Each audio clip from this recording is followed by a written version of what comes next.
मंगलमय मंगल करण वीतराग विज्ञान,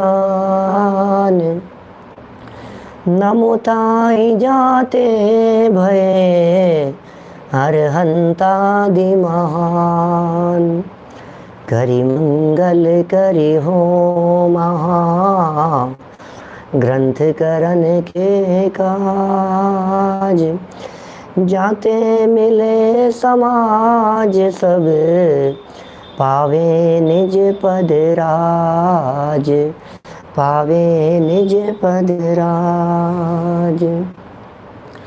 मिथ्या देवादिक भजे हो है मिथ्या भाव, तज तिनको साचे भजो यह हित हित उपाव, यह हित हित उपाव। मोक्ष मार्ग प्रकाशक नामक यह ग्रंथ है।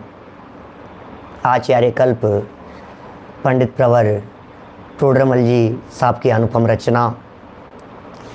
और कल हमने जो चर्चा आपके बीच में की है उसमें आचार्य देव कहना चाहते हैं, टोडरमल जी साहब कहना चाहते हैं कि भाई देवगुरु धर्म के संदर्भ में यदि किंचित भी शिथिलता होगी तो धर्म नहीं हो पाएगा।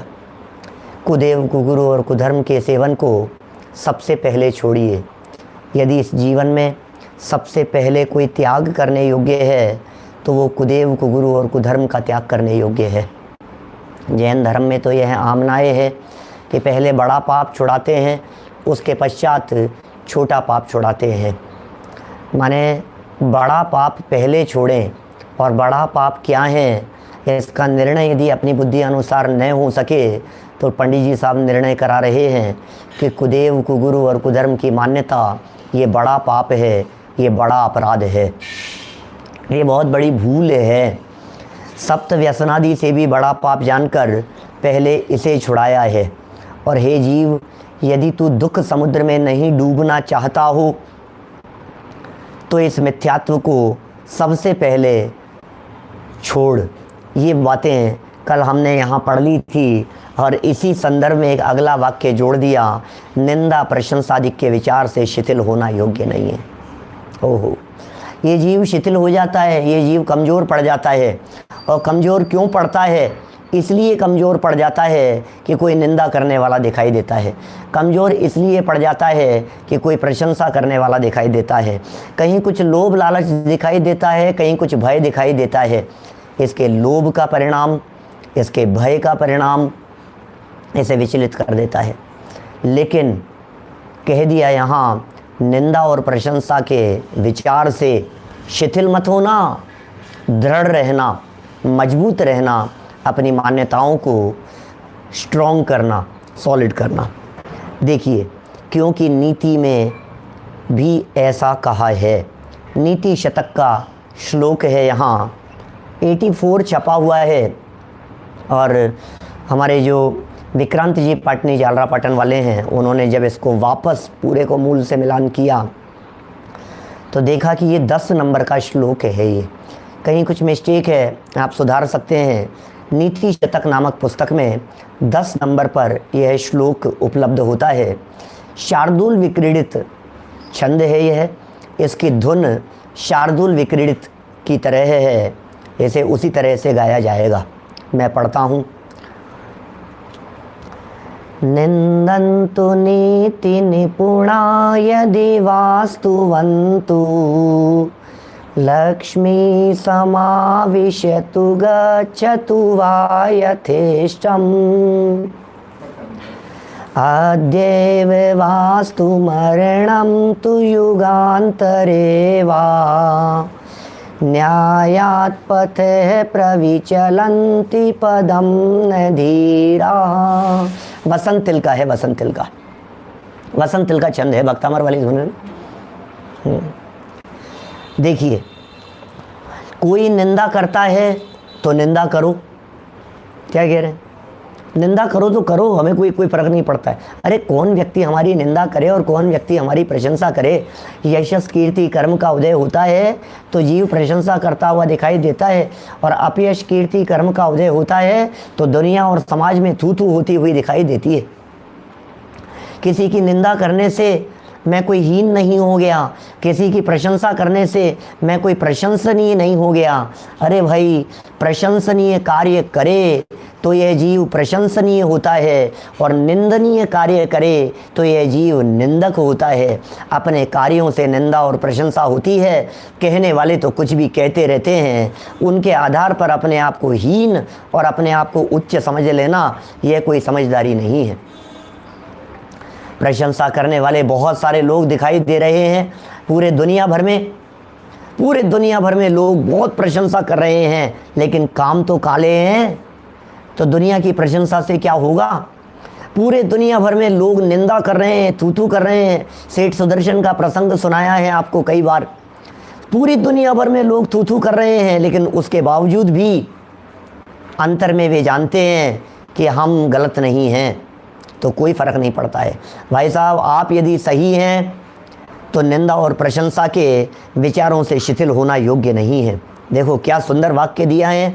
कोई निंदा करो, करता है तो निंदा करो, करता हो तो करो। देखो क्या कह रहे हैं, निंदा करता है तो करो, और स्तुति करता है तो स्तुति करो। इतना ही नहीं, लक्ष्मी आओ वे जहाँ तहाँ जाओ। क्या गजब बात कह रहे हैं। लक्ष्मी आओ, पैसा खूब मिले, चाहे सारा पैसा चले जाए। दो बातें हो गई। पहली बात निंदा प्रशंसा के संदर्भ में, दूसरी बात पैसा आने और चले जाने के संदर्भ में। अब तीसरी बात कहते हैं, तथा अभी मरण हो वे युगांतर में हो। ओहो, आज मरण हो जाए चाहे युगांतर में मरण हो, लाखों वर्षों तक जीऊं या मृत्यु आज ही आ जावे। और ऊपर जो लाइनें कही है वे लाइनें भी ऐसा लगता है कि मेरी भावनाकार जुगल किशोर जी मुख्तार साहब ने शायद नीति शतक से ही उठाई है। क्या लक्ष्मी आवे या जावे, चाहे कोई कैसा भी भया लालच देने आवे, तो भी न्याय मार्ग से मेरा कभी न पद डिगने पावे। देखो, परंतु नीति में निपुण पुरुष न्याय मार्ग से एक डग भी चलित नहीं होते। क्या होता है न्याय? न्याय समझो एक बार, न्याय क्या होता है।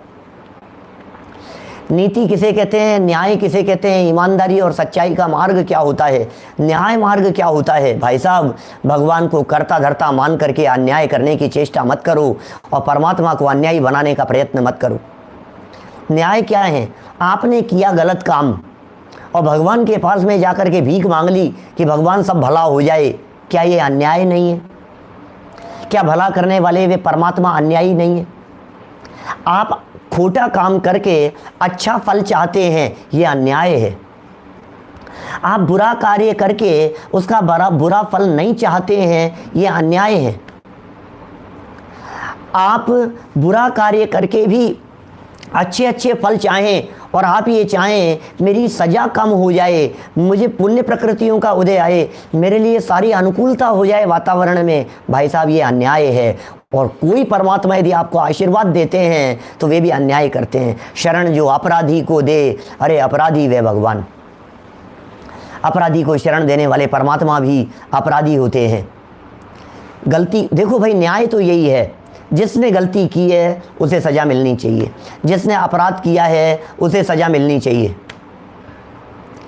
जिसने जो कुछ भी गलत काम किया है उसको वैसा ही, उतने ही मात्रा में, कम भी नहीं और ज़्यादा भी नहीं, लेकिन सज़ा जरूर मिलनी चाहिए। न्याय तो यही है। कितनी सुंदर न्याय व्यवस्था की बात कर रहे हैं 3 वाक्य कहने के बावजूद। बाद में मेरी भावना की पंक्तियां हूबहू उतरती हुई नजर आएगी आपको। यहाँ क्या निंदा और प्रशंसा के संदर्भ में लिखा क्या? मेरी भावना में निंदा और प्रशंसा के संदर्भ में लक्ष्मी की तो बात स्पष्ट समझ में आ रही है। लक्ष्मी आवे या जावे, लाखों वर्षों तक जीऊं या मृत्यु आज ही आ जावे, अथवा कोई कैसा भी भय या लालच देने आवे, तो भी न्याय मार्ग से मेरा। बोलो हूबहू लाइनें दिख रही है कि नहीं? क्या बताओ? लाइनें याद आनी चाहिए आपको। ये संस्कृत का श्लोक भले ही आपको याद न होवे, लेकिन वो मेरी भावना की पंक्तियां तो आपको याद हैं। सारी पंक्तियां दिन रात बोलते हैं, जैन समाज का बच्चा बच्चा बोलता है। ये क्यों नहीं है? ये तो फील क्यों नहीं करते हो आप? तैयार हैं लाखों वर्षों तक जीऊं?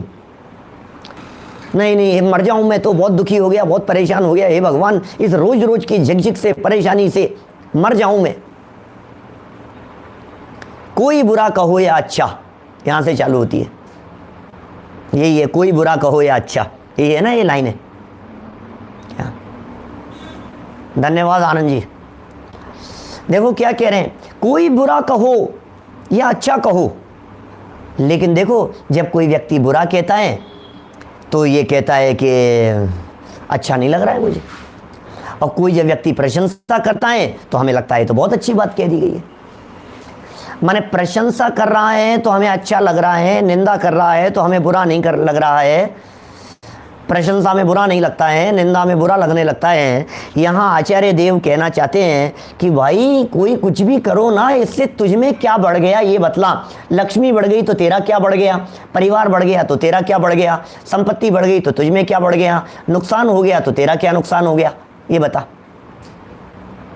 इस नुकसान में तेरा क्या नुकसान है? और यदि तू ज़्यादा लंबे समय तक जिंदा भी रह लेगा तो कौन सा भला कर लेगा, ये बता। कि नहीं साहब 2 साल और, कम से कम 2 साल तो मैं और जिंदा ले। अरे 2 साल और ऐसे निकल जाएंगे पता नहीं लगेगा।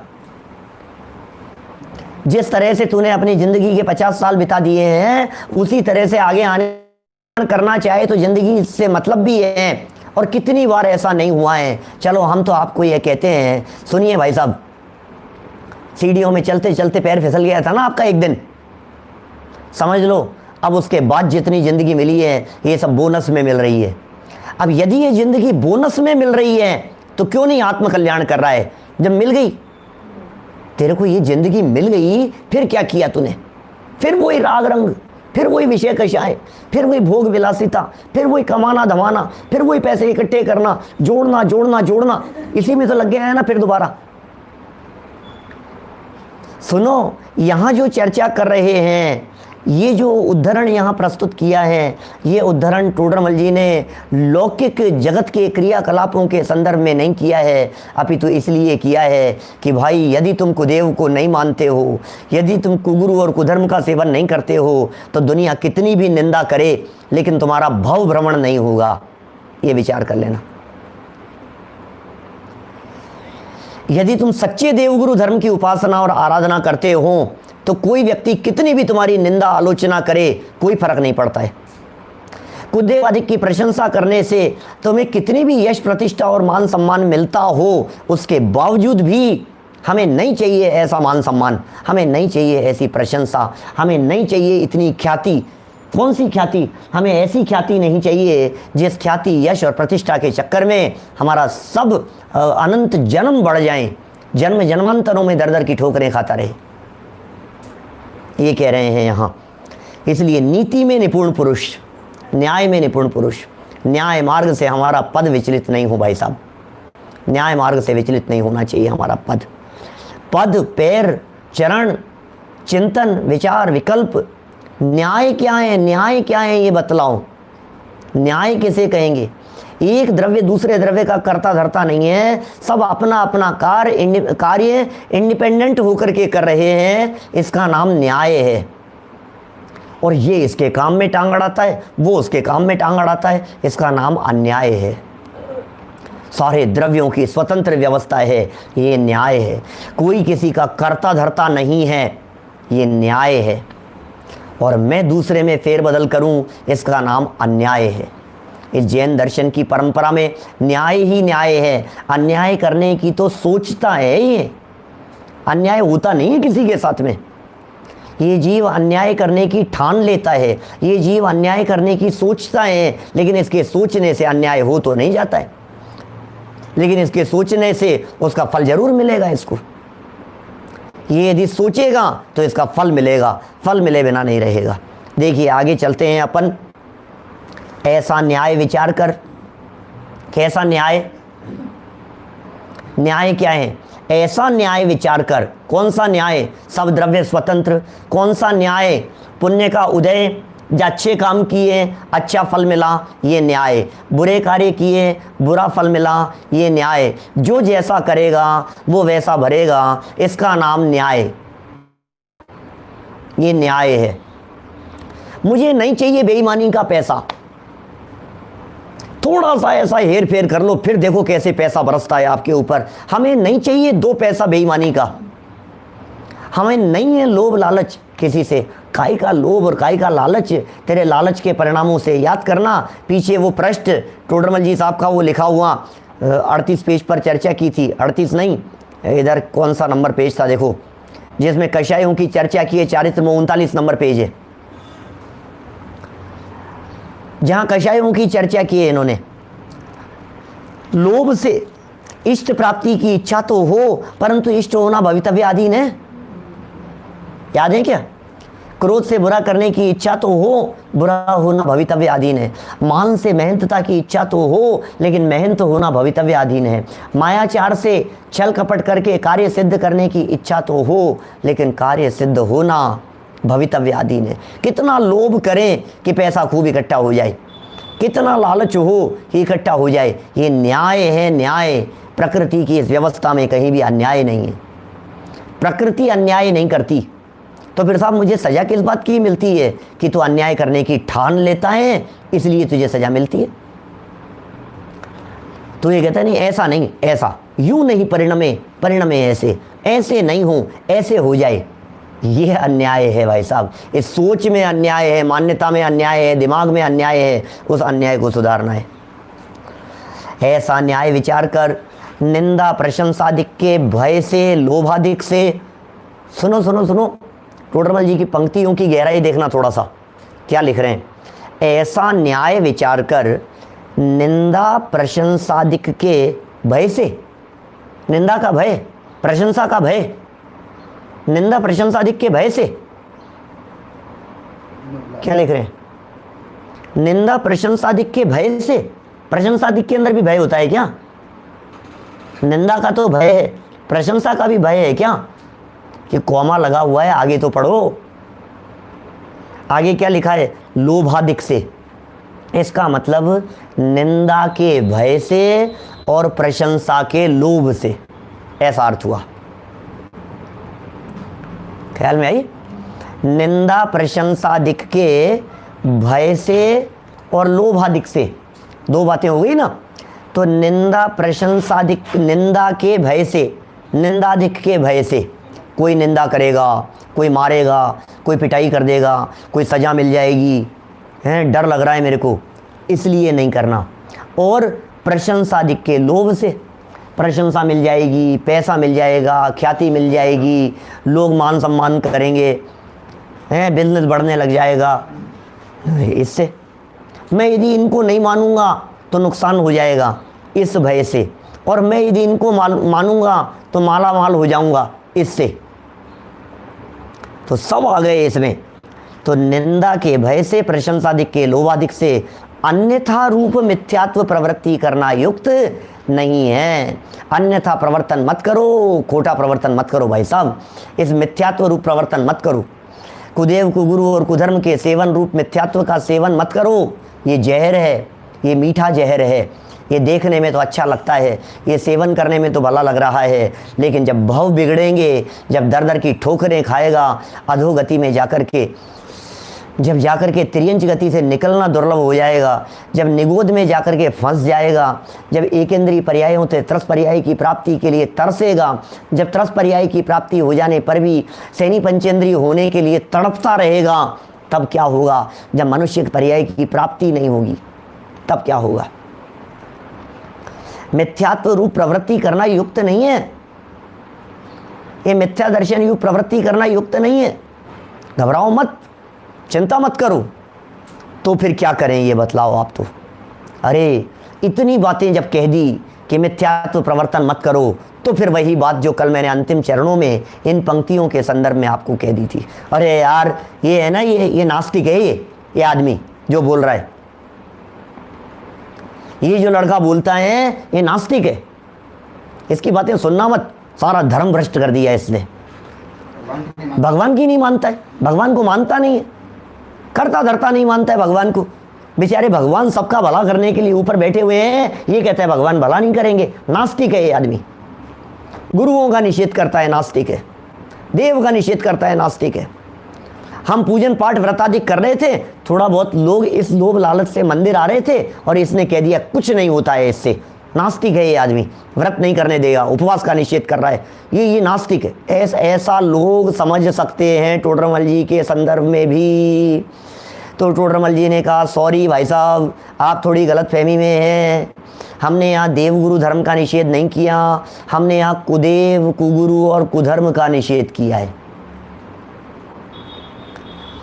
हमने यहाँ सच्चे देव का निषेध नहीं किया, हमने यहाँ सच्चे गुरु का निषेध नहीं किया। क्या? हमने यहाँ सच्चे धर्म का निषेध नहीं किया। जो धर्म नहीं है उसका तो निषेध करना ही पड़ेगा ना भाई साहब, बोलो। कोई व्यक्ति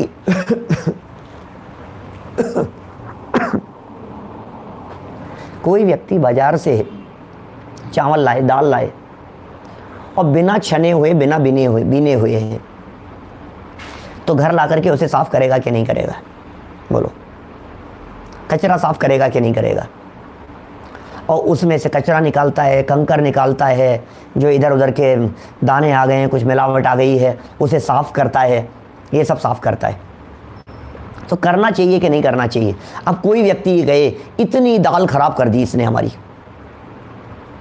10 किलो दाल थी, 10 किलो दाल में से 100 ग्राम दाल खराब कर दी इसने। 100 ग्राम दाल खराब कर दी कि जो दाल नहीं थी उसे निकाला है। हम यहाँ देव शास्त्र गुरु को नहीं निकाल रहे हैं, जो देव शास्त्र गुरु नहीं हैं उनको निकाल रहे हैं। जिनमें देव गुरु धर्म की गलत मान्यता हो रही है उसे निकाल रहे हैं। मिथ्यात्व भाव को निकालने की चर्चा चल रही है और कोई व्यक्ति के चित्त में हमारे को लेकर भ्रम न हो, इसलिए टोडरमल जी का ये वाक्य भी कितना महत्वपूर्ण नजर आता है। अहो 192 पेज नंबर, नीचे से दूसरा पैराग्राफ देखना, क्या गजब करते हैं भाई साहब। अहो देवगुरु धर्म तो सर्वोत्कृष्ट पदार्थ हैं, क्या हम अपने सर पर रखें? अरे हमारे सर पर क्या रखें? हमने ऐसे देव को, हमने नहीं, प्रकृति ने ऐसे देव को लोक के माथे पर ले जा करके विराजमान कर दिया, 3 लोक के माथे पर। तिहुवण तिलयम देवम, तिहुवण तिलयम, तीनों लोकों के तिलक हैं, माथे पर उठा। देखो, जो जितना महान होता है उसे ऊपर बिठाया जाता है, जो जितना महान होता है और ऊपर बिठाया जाता है, और महान है और ऊपर उठाया जाता है, और ऊपर बिठाया जाता है। हमारे युगल जी बाबू जी कहते हैं सिद्ध भगवान की पूजन करते समय, पूजन लिखते समय, सर्वोच्च हो अतएव बसते लोक के उस शिखर रे। क्या कह दिया? सर्वोच्च हो अतएव बसते लोक के उस शिखर रे। हे सिद्ध भगवान, आप लोक के शिखर पर जाकर के क्यों बस गए हो? क्योंकि आप सर्वोच्च हो, आपसे बढ़कर कोई और नहीं है, आपसे बड़ा कोई और नहीं है, आपसे ज़्यादा पूज्य और कोई नहीं है, आपसे ज़्यादा महान कोई और नहीं है। अरे 3 जगत के पूज्य ऐसे हमारे परमात्मा है। तिहुवण, 3 भुवन, तिलयम, तिलक हैं, 3 भुवन के तिलक हैं, ऐसे हैं हमारे सिद्ध भगवान। सर्वोच्च हैं, सर्वोत्कृष्ट पदार्थ हैं। देव सर्वोत्कृष्ट हैं, तो जो देव की वाणी है वो भी सर्वोत्कृष्ट है, और जो देव बनने वाले हैं, चलते फिरते देव दिखाई देते हैं, ऐसे गुरु भी सर्वोत्कृष्ट पदार्थ हैं। देव गुरु धर्म की जितनी महिमा गाए उतना कम है भाई साहब। देव गुरु धर्म, सच्चे देव, सच्चे गुरु और सच्चे धर्म, इनसे उत्कृष्ट दुनिया में और कोई नहीं हो सकता है। इसीलिए तो इन्हें उत्तम कहते हैं। देव गुरु धर्म, इन 3 में आपका चत्तारी शरणम पवज्जामी आ गया। अरहंते चत्तारी शरणम पवज्जामी, अरहंते शरणम पवज्जामी, सिद्धे शरणम पवज्जामी, ये हो गया देव। उत्तम में लगाओ, चत्तारी लोकोत्तमा, अरिहंता लोकोत्तमा, सिद्धा लोकोत्तमा, ये दोनों आ गए देव। और साहू लोकोत्तमा, आचार्य उपाध्याय साधु, साहू लोकोत्तमा, ये हो गए गुरु, सर्वोत्कृष्ट पदार्थ। और केवली पण्णत्तो धम्मो लोकोत्तमो, लोकोत्तमा नहीं है वहाँ शब्द व्याकरण की दृष्टि से, केवली पण्णत्तो धम्मो लोकोत्तमो, ये धर्म सर्वोत्कृष्ट है।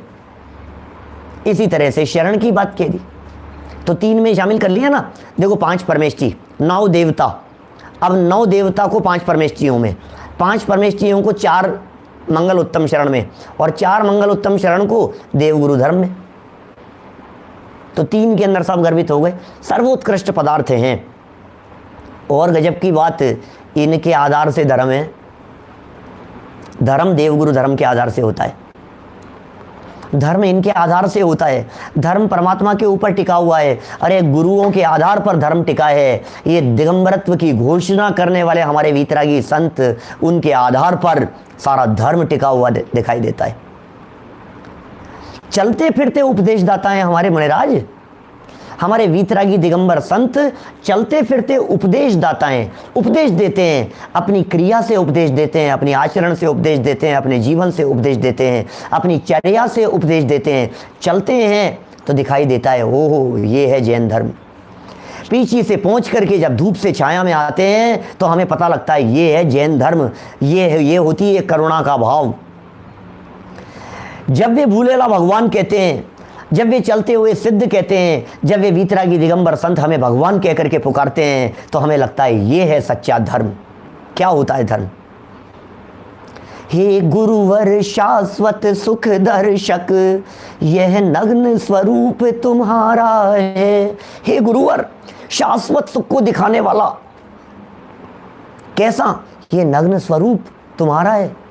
हे गुरुवर, हे मुनिराज, हे वीतरागी संतों, आपकी ये नग्न स्वरूप को देखते हैं और जगत के जीवों को सच्चे सुख का मार्ग पता लग जाता है। वाणी निकलेगी तब तो निहाल हो जाएगा, सारे जगत का उद्धार हो जाएगा। लेकिन हे वीतरागी संतों, आपकी वाणी नहीं भी निकले, आपके दिगंबर स्वरूप को देखने मात्र से दिगंबरत्व स्वरूप को देखने मात्र से सुख नहीं विषय भोगों में है, तुमको लखिए सद्ज्ञान हुआ।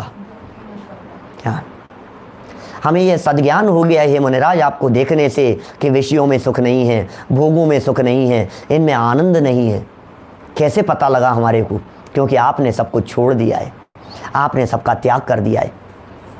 इसलिए सर्वोत्कृष्ट कह रहे हैं ओह इनके आधार से धर्म है। देव की वाणी वो धर्म कहलाता है। गुरुओं द्वारा लिखे गए शास्त्र, इनके आधार पर धर्म टिका हुआ है। आप सोचिए, भगवान महावीर स्वामी की दिव्य ध्वनि नहीं, धर्म तीर्थ के प्रवर्तक है ना तीर्थंकर परमात्मा, इनके आधार से धर्म कह रहे हैं। तीर्थंकरों के आधार से धर्म चलता है, वे धर्म तीर्थ के प्रवर्तक कहलाते हैं। सर्वज्ञता और वीतरागता ये भगवान के गुण हैं। क्या ख्याल में आ रही है बात? सर्वज्ञ भगवान हैं, वीतरागी भगवान हैं। उनकी वीतरागता को देखो, उनकी सर्वज्ञता को देखो। वीतरागता और सर्वज्ञता को यदि आप गहराई से देखेंगे, आपको सारी बात समझ में आ जाएगी क्या होता है धर्म। उनके आधार से धर्म टिका हुआ है। ये जन जन और कण कण की स्वतंत्रता ये किसने बताई है? जिसने बताया जगत को प्रत्येक कण स्वाधीन है, कर्ता न धरता कोई है, अणु अणु स्वयं में लीन है। ये जिसने बताया वे देव हैं, जिसने स्वीकार किया और उस पथ पर चले वे गुरु हैं, और जो बताया वो धर्म है। क्या कह दिया भैया? ध्यान देना, हम क्या कह रहे हैं, वापस सुनना, हमने क्या शब्द कह दिए हैं। जिसने बताया वो देव हैं, जो बताया वो धर्म है, और जो बताया उस मार्ग पर जो चलते फिरते नजर आ रहे हैं वे गुरु हैं। देव, धर्म, गुरु। देव की वाणी, जो कुछ भी उन्होंने बताया है वही तो धर्म है। अधर्म थोड़ी ना बताएंगे, भगवान की वाणी में कुधर्म थोड़ी ना आता है, सच्ची बातें आती है भगवान की वाणी में। इसलिए भाई यही मंगल हैं, यही उत्तम है, यही शरण है, इनके शब्दों में क्या फ़र्क है और बोलते समय कहाँ जीव अशुद्ध बोल देता है। आपको बालबोध पाठमाला भाग 1 के प्रवचन सुनने चाहिए। अभी ये प्रसंग नहीं है एक एक की बारीकी में जाने का। जिन्हें जिज्ञासा है ना, सामने बैठे हुए जो लोग जिनके चित्त में ये जिज्ञासा है, लोगुत्तम आएगा कि लोगुत्तमो आएगा, अरहंता आएगा कि अरहंते आएगा, जो भी आपको जानना है, बालबोध भाग 1 प्ले लिस्ट से बेसिक जैन धर्म दूसरा तीसरा व्याख्यान होगा। नमोकार मंत्र, चत्तारी मंगल, उसका अर्थ सबकी चर्चा की है, बेस वहाँ से देखिए। आप देखिए क्या कह रहे हैं भाई, जो धर्म के आधार हैं, क्या कह दिया, धर्म इनके आधार से टिका है, इनमें शिथिलता रखने से, देवगुरु धर्म में शिथिलता रखने से, देव की मान्यता में, अरे सारा महल ही ढह जाएगा तुम्हारा। देव की मान्यता में ही शिथिलता हो गई तो फिर क्या होगा, तुम्हारे जैन मंदिर मंदिर नहीं रहेंगे, तुम्हारे शास्त्र शास्त्र नहीं रहेंगे, तुम्हारे गुरु गुरु नहीं रहेंगे। बोलो, आपके भगवान को आशीर्वाद देते हुए बिठा दो, आपके भगवान को थोड़ा सा कपड़े लत्ते पहना दो, बोलो क्या होगा, जैन मंदिर नहीं रहेगा, वो खत्म हो जाएगा। गुरुओं को थोड़े से कपड़े लत्ते पहना दो मुनिराजों को, तो क्या होगा, खत्म हो जाएगा सब कुछ। आपके जितने व्रत उपवास आदि हैं, इनमें क्रियाकांड को मिला दो, हिंसा को मिला दो, विषय कषाय की प्रवृत्तियों को मिला दो, तो फिर धर्म कहाँ रहा। भाई साहब, ये जो देव हैं, ये जो गुरु हैं, ये जो धर्म है, इनके आधार से टिका रहता है भाई साहब। ये जैन धर्म इनके बेस पर टिका हुआ है, और इनमें ही शिथिलता कर दी, मूल में ही भूल हो गई भाई साहब। बोलो, मूल में ही गड़बड़ हो गई। हम ये कह रहे हैं, आपको कोई महत्वपूर्ण चीज़ यूज लेनी है, आपको किचन में भोजन बनाना है, गैस लीक हो रही है ना, इसमें शिथिलता मत करना, दूसरी चीज़ में शिथिलता चल जाएगी। गैस सिलेंडर यदि लीक कर रहा है ना, उसमें से यदि गैस निकल रही है, अब इसमें ही तूने शिथिलता कर दी तो न तू बचेगा, न किचन बचेगी, न भोजन रहेगा, कुछ भी नहीं रहेगा, सब तहस नहस हो जाएगा, खत्म हो जाएगा सब कुछ। हाँ, भोजन बनाते समय किसी और काम में थोड़ी बहुत शिथिलता हो जाए तो हो जाए। समझ में आ रही है बात। ये जो मूल चीज़ है, बेस है, इसमें शिथिलता नहीं। मकान बना रहे हो ना, मकान बनाते समय नींव मजबूत रखना, नींव में शिथिलता मत करना। बाकी फिर चाहे तुम ईंट पत्थर लगाओ चाहे नहीं लगाओ, जो तुम्हें लगाना हो, जैसा लगाना हो, तुम्हें हीरे जड़ने हो तो जड़ो, नहीं जड़ना तो मत जड़ो। तुम्हें वो जो नल लगाना है, वो नल कौन सी कंपनी का लगाना है, क्या करना है, कोई फ़र्क नहीं पड़ता है उससे। सोफ़ा सेट कैसा होगा और चेयर्स किस प्रकार की होगी, कितनी महंगी होगी, टीवी लगाना कि नहीं लगाना, एसी लगाना कि नहीं लगाना, कुछ जो तुम्हें करना हो तो करो, लेकिन सुनो, मकान बनाते समय नींव मजबूत रखना, उसमें शिथिल मत होना, नहीं तो सब ढह जाएगा। ये नींव है, इनके आधार से धर्म है, देवगुरु धर्म नींव है। अरे समझाने वाले ही उल्टे हो गए तो फिर कैसे समझेगा, फिर तो समझने के सारे दरवाजे बंद हो जाएंगे। समझाने वाले उल्टे हो गए भाई साहब। अब बताओ, ये मूल में ही गड़बड़ हो गई, तुम गलत व्यक्ति के चक्कर में यदि फंस गए। आपको मालूम है, भर्तरी और शुभ चंद्र, कहानी नहीं सुनाऊंगा क्योंकि आज तो पूरा कर लें इसको। भर्तरी और शुभ चंद्र कहानी सुनी है आपने? दोनों राजपुत्र थे, वैभव संपन्न थे, सौतेले बेटे थे, और रानी किसी और को राज्य देना चाहती थी अपने बेटे को। वैराग्य हो गया, विरक्त हो गए और छोड़ छाड़ करके निकल गए दोनों भाई। भर्तरी जो थे, ये भर्तरी उलझ गए कहाँ, दूसरे कुगुरुओं के संपर्क में, और ये जो हैं शुभचंद्र, ये दिगंबर मुनि हो गए, दिगंबर साधु हो गए। निकले तो साथ साथ में थे। बोलो गड़बड़ कहाँ हो गई, प्रॉब्लम कहाँ हो गई? 12 साल बाद भर्तरी को विकल्प आया इस तरह का। सुनिए, 1 मिनट में पूरी कर रहा हूँ, बहुतों ने नहीं सुनी। भर्तरी को 12 साल बाद में विकल्प आया। अरे मेरे भाई साहब कहाँ होंगे, किस हाल में होंगे बेचारे। 12 साल में सोना बनाने की कला सीखी उसने, गोल्ड बनाने की। भर्तरी ने 12 साल तक कुगुरुओं के सानिध्य में एक्सपेरिमेंट करता रहा, दुनिया भर की साधना करता रहा, सिद्धि करता रहा, कैसे क्या क्या होगा, उन गुरुओं के चक्कर में उलझ गया। समझाने वाले वो मिल गए, कुविद्या प्राप्त करने में उलझ गया। अब बाद में जब खबर मिली तो पेंटर को बुला करके चित्र बनवाया और लोगों को भेजा, जाओ तलाशो मेरे भाई साहब कहाँ होंगे। और फिर जा करके उन्होंने तलाशा तो वो तो नग्न दिगंबर बैठे हुए, दौड़ करके आए और वो साहब मिल गए, तलाश लिया, वो वहाँ बैठे हुए हैं और कुछ नहीं है उनके पास, तो कपड़े लत्ते कुछ भी नहीं है, बेचारों की हालत बहुत ख़राब है। तो इसने एक रसायन दिया और कहा कि जाओ मेरे भाई साहब को ले जा करके देना और उन्हें कहना इस रसायन को यदि पत्थर के ऊपर डालेंगे तो पत्थर गोल्ड का हो जाएगा, सुख शांति से रहे। गए सिपाही नौकर चाकर दौड़ते दौड़ते, अब जब सिपाही नौकर चाकर दौड़ते दौड़ते गए और उनको ले जा करके दिया, मुनिराज तो ध्यान मग्न थे, कुछ बोले नहीं। जब विकल्प आया तो बाद में उन्होंने बोला कुछ, तो वो जो रसायन था उसे उठा करके उन्होंने मिट्टी में डोल दिया, तो क्या होना था, कुछ भी नहीं हुआ। और साहब वो नौकर चाकर फिर दौड़ते हुए आ गए और दौड़ते हुए आकर के बोले, अरे भाई साहब आपके जो बड़े भाई साहब हैं ना, गरीब तो हैं ही और वो पागल भी हो गए दिमाग से, पूरा का पूरा रसायन उन्होंने ख़राब कर दिया और ज़मीन में डोल दिया। अच्छा, अरे नहीं पागल तो नहीं होंगे, बात तो ये है इतने 12 साल बाद में खबर मिली, फिर भी मैं खुद नहीं गया, बड़े भाई साहब है मेरे, क्या फिर भी मैं नहीं गया, गलती मेरी ही हो गई है, मुझे जाना चाहिए। और फिर वो खुद गया भर्तरी शुभचंद्र मुनिराज के पास में, और वहाँ जाकर के सारी बात सुनी उनकी। तो पता है क्या कहा मुनिराज ने, इसलिए घर छोड़ा था क्या हमने, इन चक्करों में आपके गुरु, समझ लो आप, गुरु यदि गड़बड़ हैं, देव यदि गड़बड़ हैं, शास्त्र में यदि गड़बड़ हैं, जिसका अनुसरण कर रहे हैं उस मार्ग में यदि गड़बड़ हैं, तो महा अनर्थ हो जाएगा। क्या यदि ये विद्या ही साधनी थी तो महल आदि क्यों छोड़े? सही कह रहे हैं जी गणेश भाई, महल क्यों छोड़े थे हमने, और तुझे सोना चाहिए 12 साल। उन्होंने ऐसे पसीना पहुंचा शुभचंद्राचार्य देव ने अपने मस्तक से और एक शिला के ऊपर डाला, शिला सोने की हो गई। ओह, ये क्या हो गया, ये क्या चमत्कार हो गया, ये पसीना यहाँ टपके वहाँ गोल्ड हो गया, चरणों में पड़ गया। वो साधना के बल से अनेक प्रकार की रिद्धियाँ मुनिराजों के जीवन में अपने आप प्रकट हो जाती है, लेकिन मुनिराज रिद्धियों की परवाह नहीं करते। मुनिराजों को रिद्धियाँ नहीं चाहिए, क्योंकि रिद्धिधारी तत्व अंदर इस देह देवालय में विराजमान है, एक चैतन्य तत्व इस देह के अंदर विराजमान है, उसका अनुसरण करते हैं, उसका अवलंबन लेते हैं।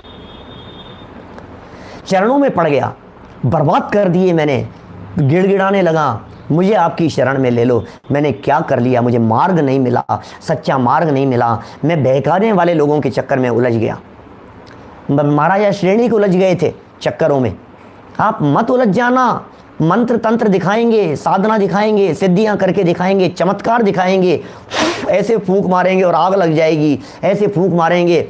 एक कुछ नहीं था, कपड़ा ढका, कपड़ा हटाया और अंदर से पेड़ निकलने लग गया। ऐसे चमत्कार नौटंकियां बहुत दिखाई देगी सारे दुनिया भर में, अटकना मत, चमत्कार को नमस्कार सारे दुनिया भर में दिखाई देता है। क्या ये सत्य घटना है, ये काल्पनिक नहीं है। भर्तरी और शुभचंद्र आचार्य की सत्य घटना है, ये काल्पनिक नहीं सुनाई है हमने, ये घटना। भर्तरी नीति शास्त्र के अंदर प्रसिद्ध है, भर्तरी के श्लोक प्रसिद्ध हैं, बच्चों को पढ़ाए जाते हैं संस्कृत साहित्य में। भर्तरी इतना गजब के काम किए भर्तरी ने। और शुभचंद्राचार्य तो प्रसिद्ध है ही, शुभचंद्राचार्य ज्ञानार्णव ग्रंथ है शुभचंद्राचार्य देव का। घास फूस के चक्कर में अनाज को भूल रहा है, महा अनर्थ कर रहे हैं भाई, सावधान रहो। तो क्या कह दिया भाई साहब हमने यहाँ, इनमें शिथिलता रखने से मूल में ही गड़बड़ हो गई। जैसे देखो, उपदेशदाता कौन है आपका, वो प्रसंग आपने सुना होगा, कौन सा, केकई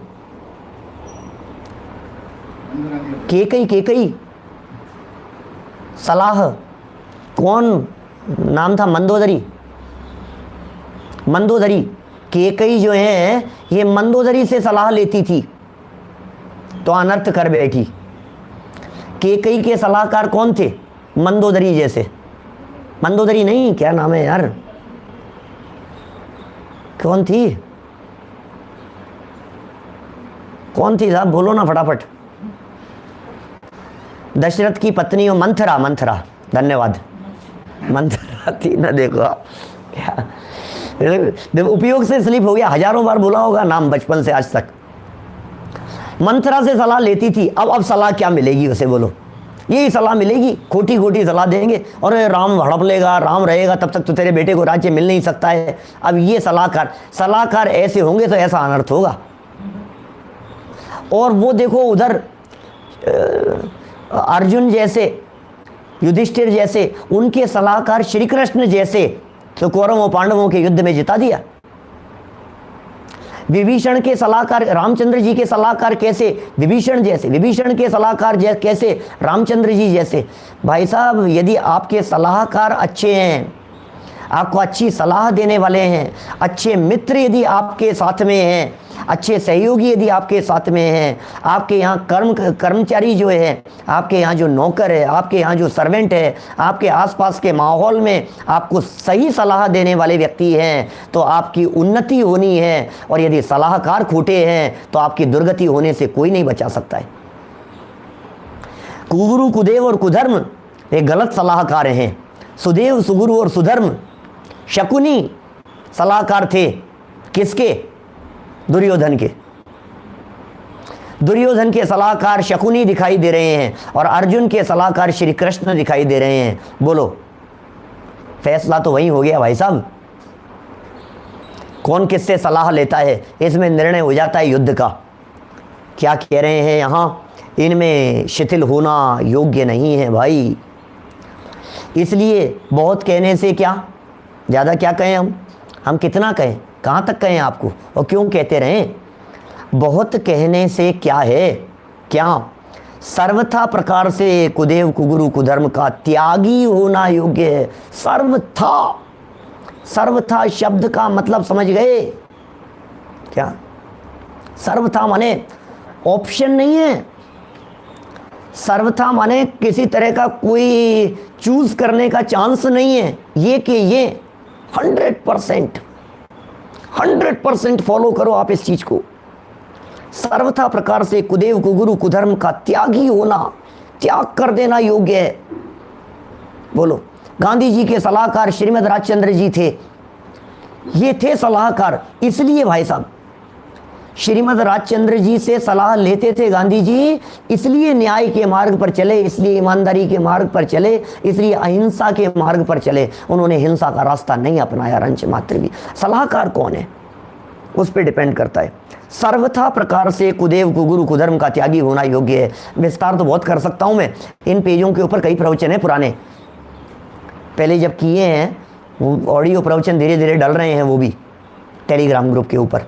दूसरा जो ऑडियो प्रवचन वाला जो टेलीग्राम ग्रुप है उसके ऊपर सब डल रहे हैं पुराने प्रवचन। माने इसका इतना विस्तार कर सकते हैं क्योंकि त्यागी शब्द का खुलासा करो थोड़ा सा। आलू का त्यागी नहीं कह रहे, जमीगंध के त्यागी की बात नहीं कर रहे, रात्रि भोजन के त्यागी की बात नहीं कर रहे। ये किसके त्यागी की बात कर रहे हैं? किसका त्यागी होना चाहिए? भैया भादवा चल रहा है, इसका तो त्यागी होना चाहिए। बोलो समझ में आ रही है? देवगुरु धर्म में शिथिलता रखने से अन्य धर्म किस प्रकार होगा? अन्य धर्म माने व्रत, उपवास, शील, संयम, ये सब अन्य धर्म के जितने अंग कहे हैं ना, दया, दान, अहिंसा, सत्य, इसका नाम है अन्य धर्म। अन्य धर्म का मतलब समझिए, अन्य धर्म का मतलब किसी दूसरे धर्म वालों की बात नहीं चल रही है। अन्य धर्म किस प्रकार होगा ये कहना चाह रहे हैं। देव में, गुरु में और धर्म में ही गड़बड़ हो गई तो फिर तुम्हारे व्रत, उपवास आदि के अंदर बाकी धर्म कुछ भी नहीं ठहरेगा। ये अन्य धर्म की बात कह रहे हैं, उसमें किस तरह से पालन होगा। उपवास कर रहा है वो कैसे धर्म होगा? क्योंकि तेरे को उपदेश का उपदेश देने वाले ही गलत है। उपदेश कैसे, उपवास कैसे किया जाना चाहिए ये समझाने वाले ही गलत समझा रहे हैं, तो तेरे उपवास भी गलत हो जाएगा। व्रत कैसे किया जाना चाहिए ये समझाने वाले ही गड़बड़ हैं, तो फिर व्रत भी सब गड़बड़ हो जाएगा। ये कह रहे हैं अन्य धर्म किस प्रकार से होगा कि साहब हम तो अहिंसा का पालन कर रहे हैं, हम तो अहिंसा का पालन कर रहे हैं, अहिंसा धर्म भी नहीं होगा। इस तरह से लगाइए इस चीज़ को, सच्चे देव, सच्चे गुरु और सच्चे धर्म अन्य मत में नहीं है ना। सच्चे देव, सच्चे गुरु, सच्चे धर्म अन्य मत में नहीं है ना। अब चाहे वो कितनी भी अहिंसा की बात करें, कितनी भी सत्य की बात करें, कितने भी ब्रह्मचर्य का उपदेश देवें, जब सच्चे देवगुरु धर्म ही नहीं है तो फिर ये भी जो धर्म के अंग कहे हैं ये भी नहीं हो पाएंगे। कितने भी क्षमा का उपदेश देवें वो किस प्रकार से होगा। बहुत कहने से क्या, सर्वथा प्रकार से कुदेव कुगुरु कुधर्म का त्यागी होना योग्य है। मैं आपको कहना चाहता हूँ भाई साहब, भादवे का महीना चल रहा है, 2-4 दिन बाद में दशक्षण पर्व शुरू हो जाएंगे। त्याग की भावनाएं सबकी होती है। जीवन में यदि कुछ त्याग करना चाहते हो तो इसका त्याग करो, कुदेव कुगुरु और कुधर्म का त्याग करो, इस मान्यता का त्याग करो, इस खोटे अभिप्राय का त्याग करो। कुदेवादिक का त्याग न करने से बस सिर्फ पढ़ रहा हूं मैं, भावनाएं कल 6ठे अध्याय का सार एक प्रवचन में लेने की, जैसा 4थे अध्याय के साथ किया था। कुदेवादिक का त्याग न करने से मिथ्यात्व भाव बहुत पुष्ट होता है, इनका त्याग नहीं करने से। और वर्तमान में यहाँ इनकी प्रवृत्ति विशेष पाई जाती है। वर्तमान में माने इस पंचम काल में, यहाँ माने समझ लीजिए जयपुर में उस ज़माने में बहुत पाई जाती थी। जयपुर में, राजस्थान में, हिंदुस्तान में, इस दुनिया में, इस उपलब्ध दुनिया में, इसका नाम है यहाँ, इनकी प्रवृत्ति विशेष पाई जाती है। इसलिए इनका निषेध रूप निरूपण किया है। इसलिए हमने निरूपण किया है कुदेव कुगुरु और कुधर्म के निषेध का।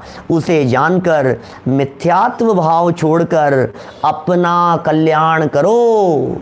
क्या समझ में आ रही है बात? अपना कल्याण करो भाई साहब।